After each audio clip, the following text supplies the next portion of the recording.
Então, me conta aí, como é a tua relação com Deus? Sincera? Bem, os antigos chineses anunciavam seus vasos na feira sem cera, sem cera. Assim contava meu pai. E assim esses vendedores queriam dizer que aquele vaso não tinha trincas que haviam sido camufladas com cera de abelha.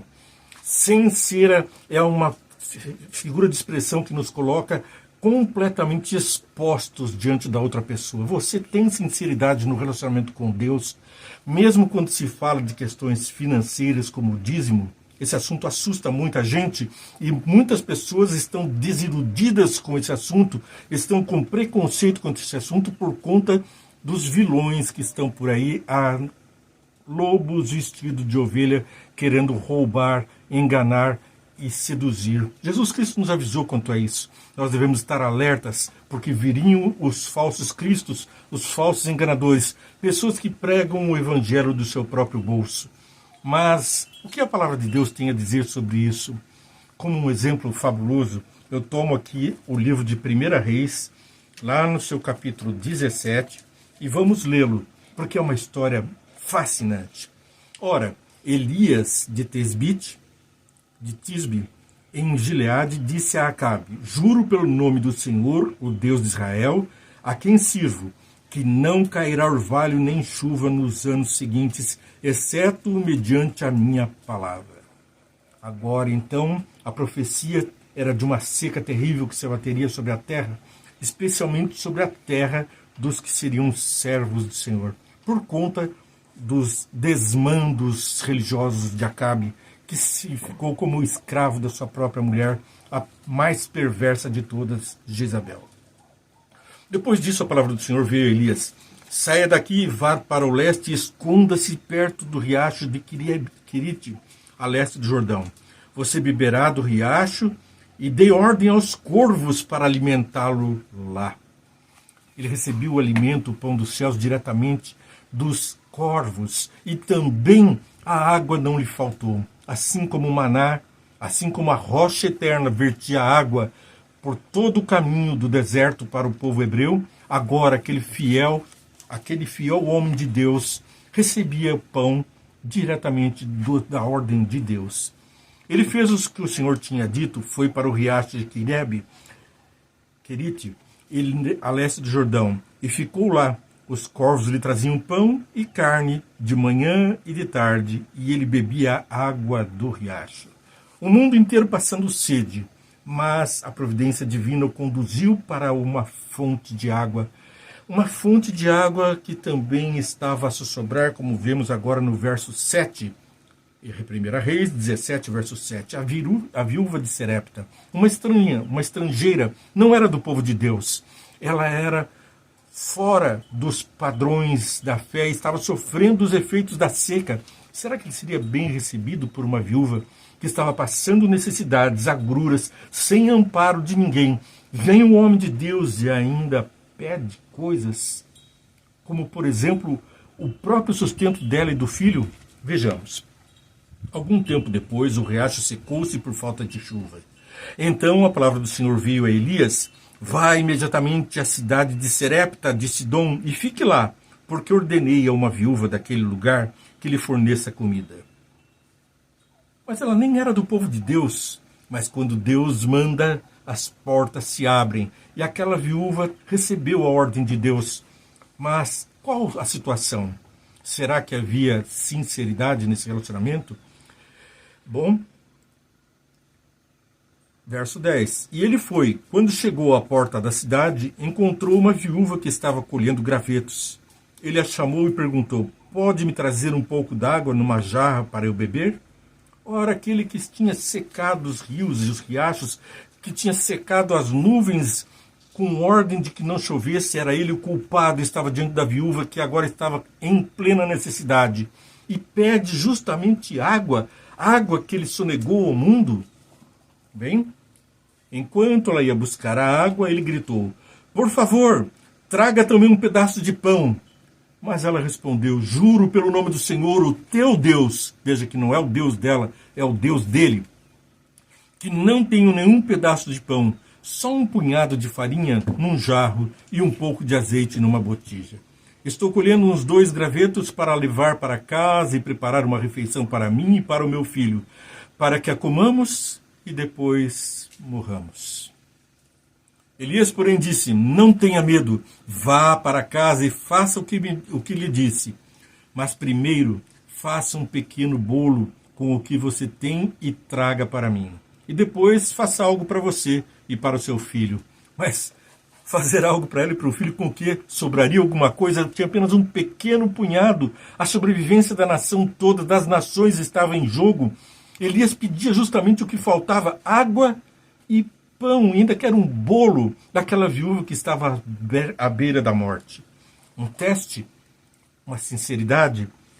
Talvez Elias tenha sido dirigido para ela justamente porque Deus a queria salvar. Não apenas da seca e da fome a ela e o seu filho. Já estava atendendo antecipadamente a sua oração, mandando ali o profeta. Para quê? Vamos ver agora. Ela fez conforme Elias lhe disse, e aconteceu que a comida durou muito tempo para Elias e para a mulher e sua família. Pois a farinha na vasilha não se acabou, e o azeite na botija não secou, conforme a palavra do Senhor proferida por Elias. Elias então abençoa aquele alimento, abençoa aquela mulher, e ela teve sustento durante todos os 3 anos e meio de seca. Algum tempo depois, o filho da mulher, dona da casa, ficou doente, foi piorando e finalmente parou de respirar. Mas, Elias, você não abençoou com pão e água durante todo o período da seca? Como que agora morre o filho da tesbita? A mulher reclamou a Elias: que foi que eu te fiz, ó homem de Deus? Vieste para lembrar-me do meu pecado e matar o meu filho? Todos nós somos pecadores e a Bíblia nos diz que o salário do pecado é a morte. Ela estava consciente disso. A culpa perseguia aquela vida. Mas Jesus envia o seu profeta para tirar não só as necessidades, suprir as necessidades de alimento, de água e de sobrevivência, mas para trazer libertação da culpa e do pecado. Dê-me o seu filho, respondeu Elias.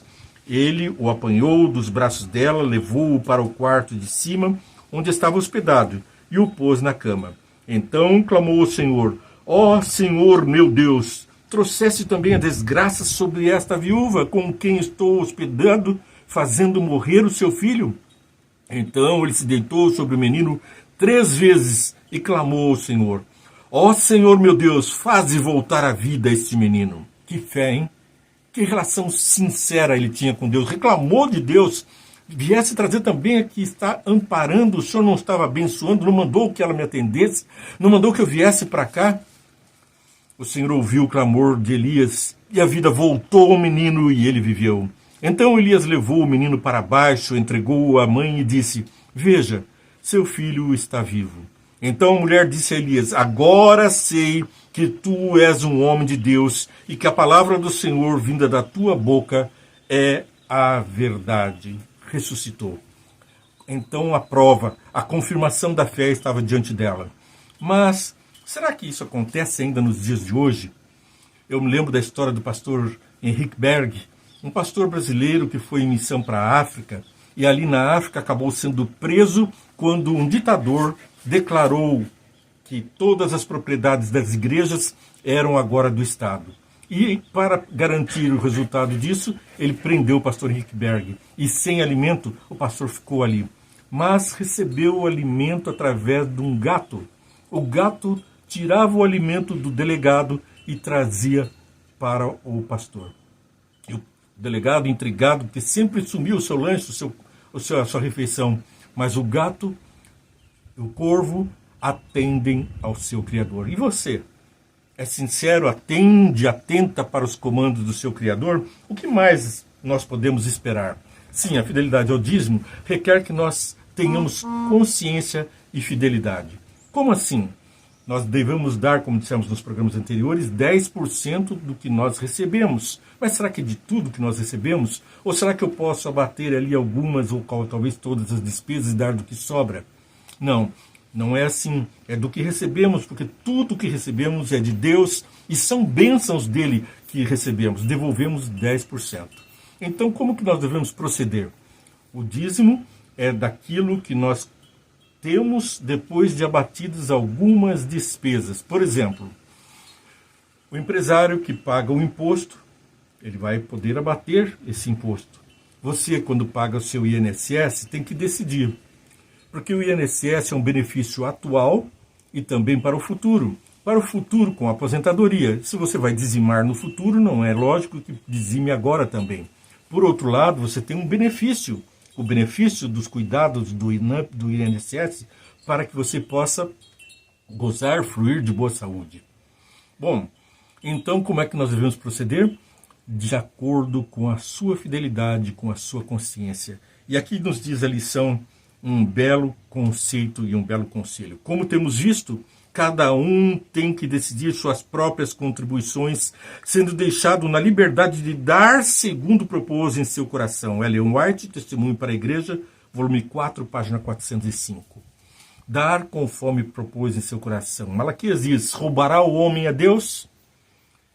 No entanto, vós me roubais nos dízimos e nas ofertas. E nós queremos ter uma relação sincera de amizade com Deus quando estamos a roubá-lo, então a consciência vai nos chamar à verdade.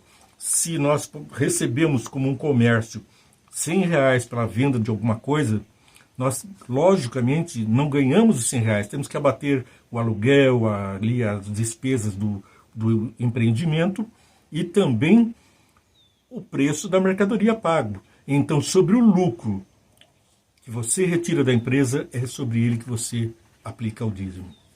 No entanto, quando a pessoa é pessoa física, recebe o salário contém benefícios, os impostos e tudo mais revertem também em benefícios. E fica então na consciência de cada um, porque cada um sabe exatamente o que compromete-o com Deus. A viúva de Sarepta comprometeu tudo. Eu, você, estamos comprometidos sinceramente com Deus? Vê e entende, para você ver, entender, curtir e compartilhar a programação com a palavra de Deus aberta diariamente e com uma palavra de oração. Pai querido, nós estamos diante de Ti, atentos à Sua palavra, para seguir os Seus comandos. Queremos ter uma relação íntima, fiel, fidedigna, sem qualquer coisa que nos atrapalhe, em sinceridade contigo. Para isso, Senhor, muda o nosso coração, alimenta a nossa mente com Teu Santo Espírito e transforma o nosso ser, e é assim que nós possamos contribuir com aquilo que nos deste, porque é só isso que temos, o que nos dás. Abençoa, portanto, a todos com uma bênção especial, com ricas bênçãos dos céus, conforme prometeste, em nome de Jesus. Amém.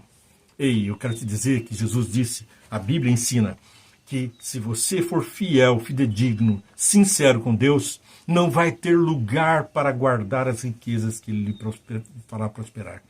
Veja os programas anteriores, onde você deve entregar quanto e assim por diante. Seguiremos estudando durante algum tempo as lições sobre economia, sobre como você é abençoado pela palavra de Deus financeiramente. Que Deus te abençoe muito, graça e paz. Até amanhã, vê e entende.